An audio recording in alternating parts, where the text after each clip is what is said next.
Hey there, footy fans. Time for a bit more footy fun with FootyFin. And look, NRL, it is the grand final week. This is Wednesday, hump day in grand final week. And I believe the Broncos have already travelled to Sydney, or certainly their captain Adam Reynolds has. The Dally M Awards are tonight, and the countdown is well and truly on. Few little Broncos players, few little muscle concerns, and few fellas pulled up a bit short at training earlier in the week, the likes of Walsh, Herbie Farnworth and Ezra Mann. So fingers crossed for Broncos fans, hope they're all okay. But listen, I just want to do a quick little segment on why am I not a fan of the Penrith Panthers. I mean, regardless, the fact that they're playing the Broncos this week, and myself having lived more than half my life in Brisbane, I'd be going for the Broncos.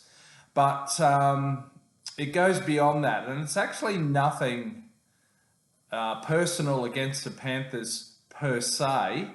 It's just that they happen to be a very successful team at the time and at this moment and over the past few years. And referring to my notes here, but I mean, why am I not a fan? And let me say, same is applied to any teams who are dominant, predictably dominant for years and years in any sport. And for example, in rugby union, I'm thinking of the All Blacks between sort of 2011 and 2017.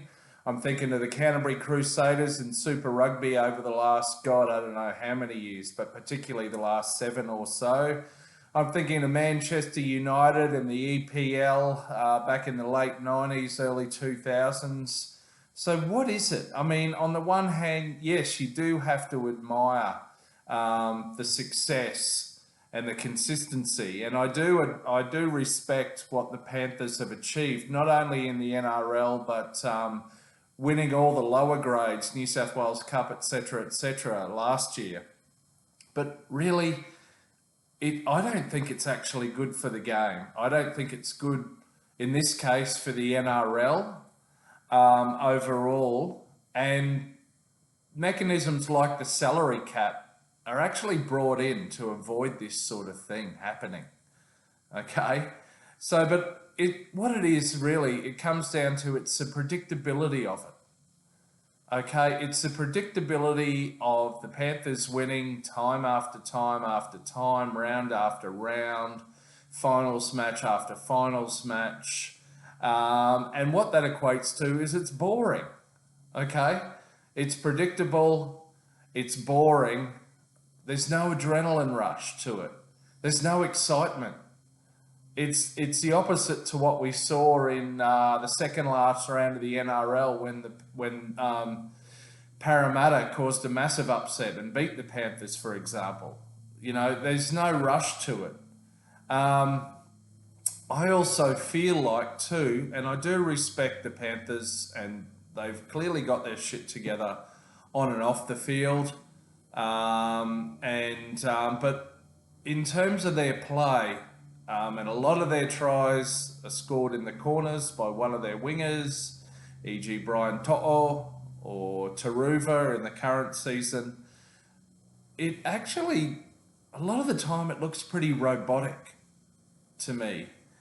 You've got Isaiah Yeo, who's a lock, and he does a great job doubling as a ball distributor, a first receiver, and then you've got Nathan Cleary and Jerome Luai, sometimes outside him, sometimes first receiver, doing likewise. You know, you've got the likes of Liam Martin and others running decoys very cleverly, running at the right gaps, avoiding the outside shoulder of defenders, etc. You know, players like Crichton, but a lot of the time it's very robotic, very predictable, yet somehow it works for them. So why wouldn't they keep on doing it? But yeah, it's not exciting. There's no adrenaline rush to it.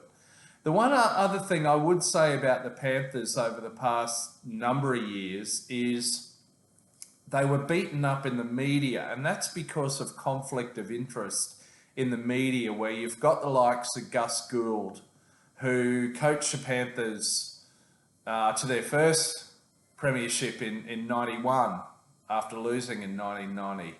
And then came back as the GM of football or whatever the hell he was in the last decade.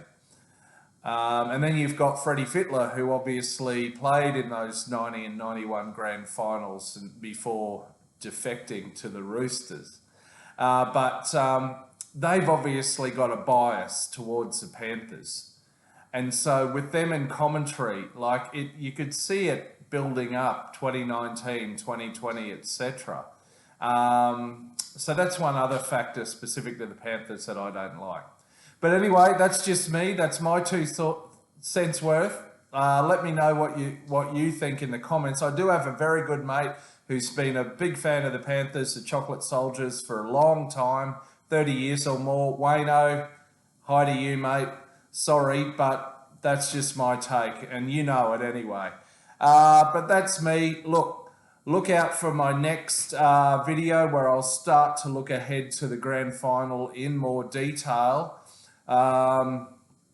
Check out, I did a short yesterday for the very first time ever on YouTube. It's got over 300 views. Check that out. Anyway, please like, subscribe. Rugby World Cup videos are getting far more views than NRL at the moment. If you're watching this far, you probably want to reverse that. So anyway, enjoy grand final week. Enjoy the Dally M's. Can't wait to see how it unfolds. Until next time, catch you under the black dot. See ya.